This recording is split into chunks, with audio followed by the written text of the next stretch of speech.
Howdy ho. Hello. Hi. Happy day. It is the day after Christmas in 2024. And I woke up just thinking how for some reason yesterday was a much more impactful day on people's lives than they were expecting. And really the day before yesterday was even bigger. With that being said, hello. Welcome back to my channel. If you're new here, my name is Miriam. I am an intuitive. I speak with angels. I am a numerologist. I read numbers for you. And I give you messages. So if you're seeing my face, it's because you're supposed to be hearing something out of this face. Even if it's just one word that clicks just the right way, there's some type of message you're supposed to be getting from me. And this mug right here. That being said, I got up at 5:50. That's a 5-5. And then I saw 7337.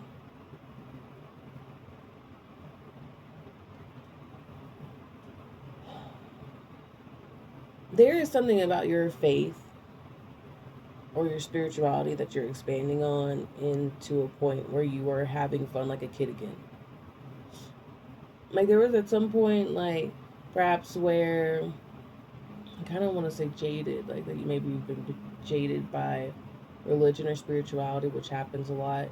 Um, whether it's by people being judgmental all the time, so you just like feel like they're judging you, whether it be based off of something you heard that says that you're not supposed to be this, maybe it's the whatever.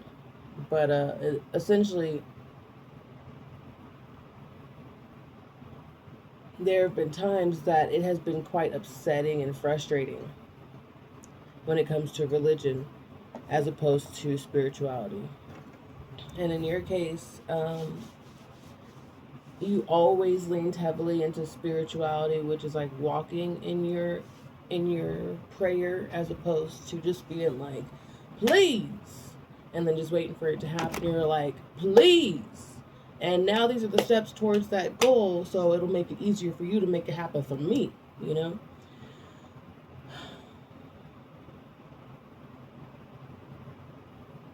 So maybe there's some time, like there's been a lot of socializing and stuff like that. Um, and I think that a lot of the socializing has been almost like surface level in a lot of ways. And so finding people that you can co-create and communicate with and socialize with that can go deeper naturally, that bring that deeper esoteric knowledge out of you, that wisdom that you have in you, that spirituality that you have in you, that faith in you, um, that really pushes you. Because I think that any other time you're talking to people who aren't in that, who aren't elevating you in that way, it's draining on your energy for one, and also, okay, well, be prepared for this. It is a way for you not to actually. It's a way for you to stay stuck, and for you to work on them and not work on yourselves, on yourself. So it's like, if anything, ooh, you've been using the excuse of helping people to prevent yourself from growing. Granted, when you help people, it is nice to the soul, like, oh, to be of service to people. And somehow, even you being of service to people, you have now, because too much of anything is a bad thing, period. Too much of anything is a bad thing. You've given too much, too often, and it also is an excuse to not work on what you got to work on. And it's not like you don't work on stuff, because you do work on yourself. It's just that sometimes you also distract yourself, and that's okay. You're allowed to be distracted. They say, like, whenever you're learning something, like a new subject or whatever, the best thing that you could do is you get into it, you focus on it, and then you take a break and do something completely different, maybe even something more physical as opposed to brain activity. So then it's like kind of sitting in the back of your mind, and the brain processes it differently. And then if you sleep, especially like right after comprehending something or absorbing something, you can wake up with additional comprehension on that same subject.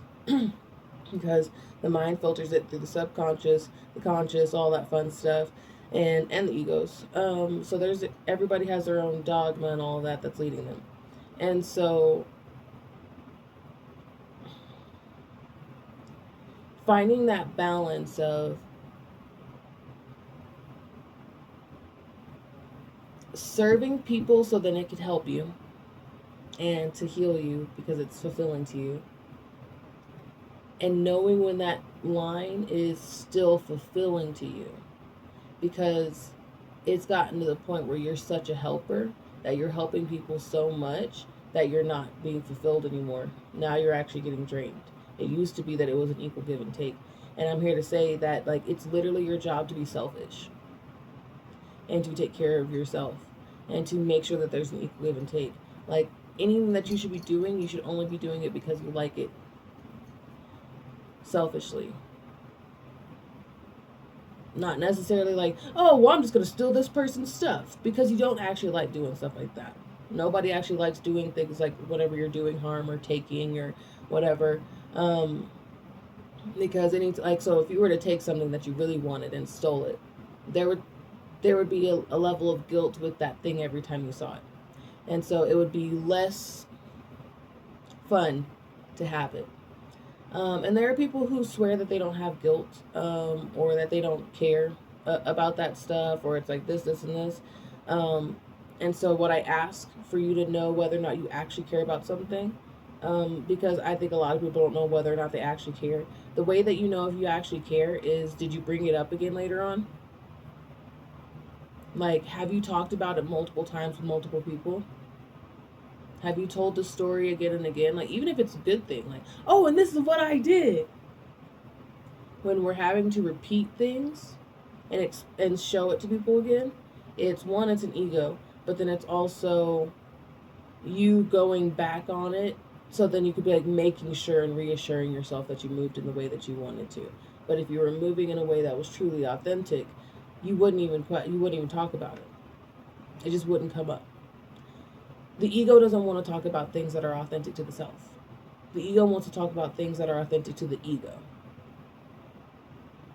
Whenever we're like, I did this, me, yay, I did it, I. Yeah, I did do it. And they're letting you know that I did it.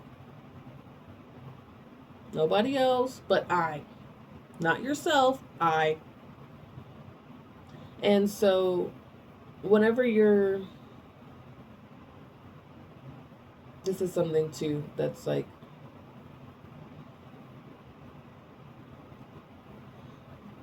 whenever you're realizing what vibration you're at, because it's like, it's almost like a weight, or a leveling up. It's a black belt or whatever, sure. Going up through the belts in Taekwondo or karate.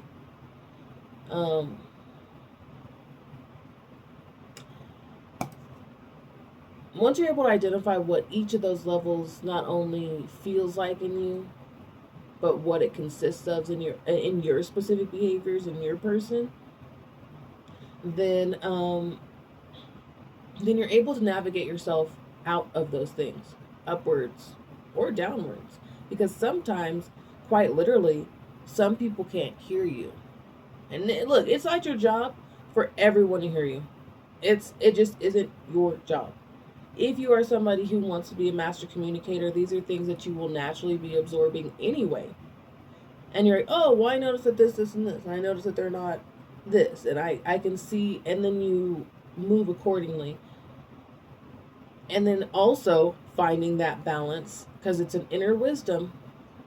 of, okay, this is my purpose, this is fulfilling. Am I having fun? Am I having so much fun that hours have passed and I didn't know? Like, it, oh, golly.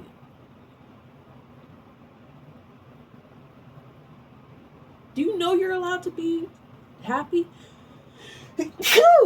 Golly, confirmation sneeze. Do you know? I sneezed into my armpit. Did you know that you're allowed to be happy? Because I feel like I'm just being told, like, no, they are not getting it. Why am I punching my hand? You are not all the way getting it. The amount, it's not just supposed to be like, oh, that was fun. It's supposed to be like fun.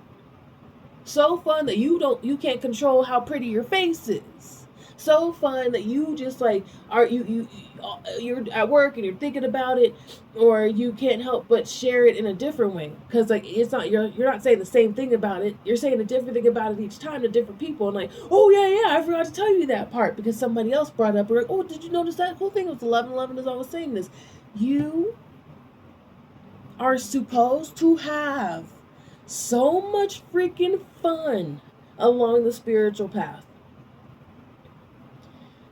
A lot of esoteric things talk about how suffering is the point of humanity in so many words, but essentially that we learn through the suffering, and we are in this spiritual gymnasium, and some people experienced quite a lot of spiritual gymnastic training as children. You are one of those people. And so because you experience so much spiritual gymnastics, trying to learn, and just really not even trying, learning, building, growing those spiritual muscles, you were forced into that gymnasium at that point. Now, as we get older, we can choose to put ourselves into that gymnasium of quote unquote suffering. And really that's discomfort, it's inconvenience, it's diligence, it's all the things that they that the convenience society that we have now has made our egos really happy to hate.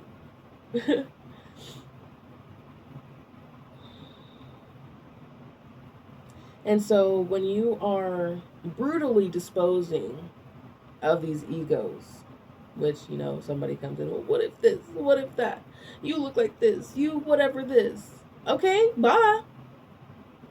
Like, just the coldest way, coldest kind, the coldest kindness to dispose of these things.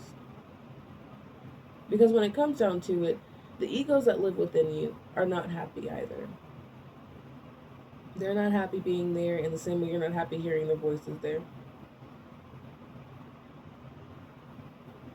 They egos are like the kid, like the toddler that is throwing an absolute fit in the kitchen, threw themselves on the ground, screaming and crying, banging like as if the world is ending because you wouldn't let them touch the hot stove. That was going to hurt them. It wasn't going to feel any good. It was going to just let them do the thing that they wanted to do in that moment, but it was going to hurt them, and you knew that. And sometimes we let our egos touch the hot stove anyway. But guess what? Light goes off. our egos are in us. So if our ego goes and touches it, we have to deal with the repercussions of the pain, and still bandaging the wound, and still figuring it all out. And so sometimes you have to deal with the crying baby and the ego being just, ah! But inside of you, because it feels a lot different whenever it's somebody else kicking and screaming and you're just focusing on your emotions this way. But whenever you inside and you feel like everything inside you is kicking and screaming and you just want to do the thing that you just want to do, but it isn't quite the thing that you crave to do in a way that is truly something that fills you up, as opposed to something that is an instant response thing. How long is it going to take for you to get a kick of dopamine from that? Is it right away? Because I guarantee you it probably isn't the thing you're supposed to be doing. Now, I'm not saying you're supposed to be doing anything. That's for you to figure out. That's for you to sit with yourself and honestly find ways to play imagination again. If you ever played imagination at all, and if you've never played imagination at all, then Google it and YouTube it and figure out, how do I go back? How do I learn to play imagination like a kid? If you were in such a brutal life that you couldn't even have fun because if you were too loud, you were getting in trouble, if you this or whatever, it was always something. Like you weren't allowed to have fun. You were not allowed to be a child. It is literally your duty now. It is literally your job now. In order for you to get past whatever this like emotional like is for you to have fun in your spirituality. Not just like any type of thing. It's not just about having fun in general.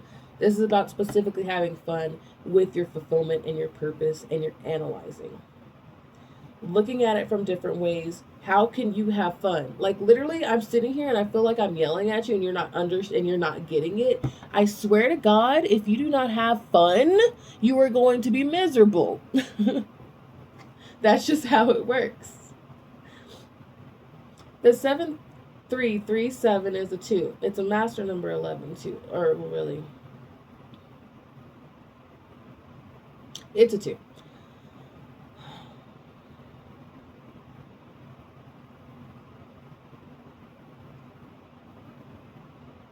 You know, that number is another sandwich number. We begin some double-decker sandwiches, okay? There is so much destiny along with it too. Like it's like just once you start the motion of it, it's like riding a bike. Because the thing is that even if you grew up in the worst of the worst, the most no good, no fun, not where a child should be type of place, somehow you would find, especially as a child, you would find joy. You would, ooh, y'all can't see this, but my bedtime mode just came off, so my screen went from black to and white to color right as I was saying that. Ooh, like the Wizard of Oz. You used to find childlike wonder all the time because, baby, I'm going to tell you something right now. Every child has that gift. And it's like you have to remember that you are a child. You are a child of God. And whenever they say, you are people, we are children of God, we are brothers and sisters, we are children of God. And what you have to understand is that we ain't acting like kids. Everybody's acting real grown.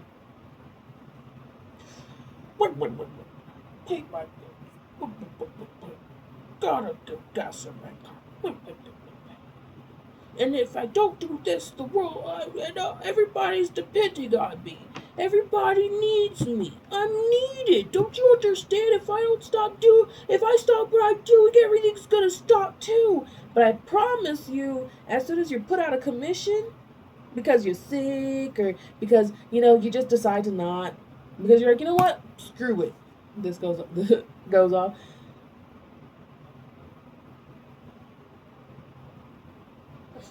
I'm sorry to say this, but nobody needs you. And I'm not sorry to say it. Nobody needs you. In the funnest way possible. As in, you could do whatever you want. You have no obligation to anyone. Now, society may make you feel like that. You may have a lot of guilt in you that says, well, I have to. Because this is what they say. I'm going to tell you right now, the things that you actually care about, you're going to care about. The other things that are there, where you're like, well, what if this? Well, what if that? That's what society tells you to believe. That's the things that people are telling you to care about and feel about. If you're worried about being a good parent, I promise you, you're always like, bad parents don't care if they're good parents. They just don't. Bad parents don't care if they're bad parents. They're not like, oh no, I'm a bad mom. Oh no, I'm not being a good enough dad. I'm not doing enough. They don't say that shit. Excuse my language, but they don't. You are a caring and kind person. Somewhere along the way, there have been lots of mini egos, and trust me, they're infinitely growing, and they'll continue to grow, and they continue to level up even whenever you're not leveling up. Whenever you start taking a look around, you'll see this little trail of egos. Everybody likes to think, oh, you're going to have an ego death, and it's just one. No, baby. There are infinite ones. We are meant to be here the entire time to have ego death, over ego death, over ego death, over ego death, and it's real brutal for a while. It's real hard. Eventually it gets a little bit easier knowing that you're going through an ego death and another dark night of the soul and another one of these, but it's like your spiritual emergences are not 12, 21, 21, 12 as I say this. Your spiritual emergences aren't just one phase, it's multiple phases. In the same way that when I'm thinking of like splints for a leg, like braces. Very specifically, like braces to help people, like kind of like Forrest Gump, but more plastic as opposed to the actual, but maybe a little bit that too. But they had to grow with, and they have to grow with. They don't just immediately. I mean, granted, there are surgeries where they do like break legs to straighten them, but then there are ways whenever they're babies, they can put them in these casts and slowly straighten out the bones or the twist out the whatever thing that's going on with the legs. But it's slow, and then there's new sets of braces, and they have to keep changing little by little, and it's kind of grueling and excruciating sometimes, especially whenever you get a new cast, because then now you're having to get used to even more of a change. So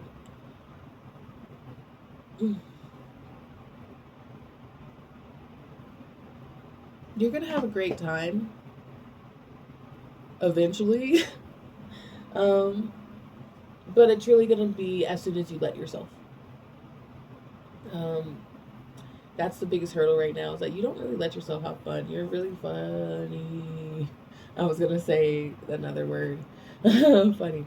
I was gonna say an F-bomb, but you're really serious.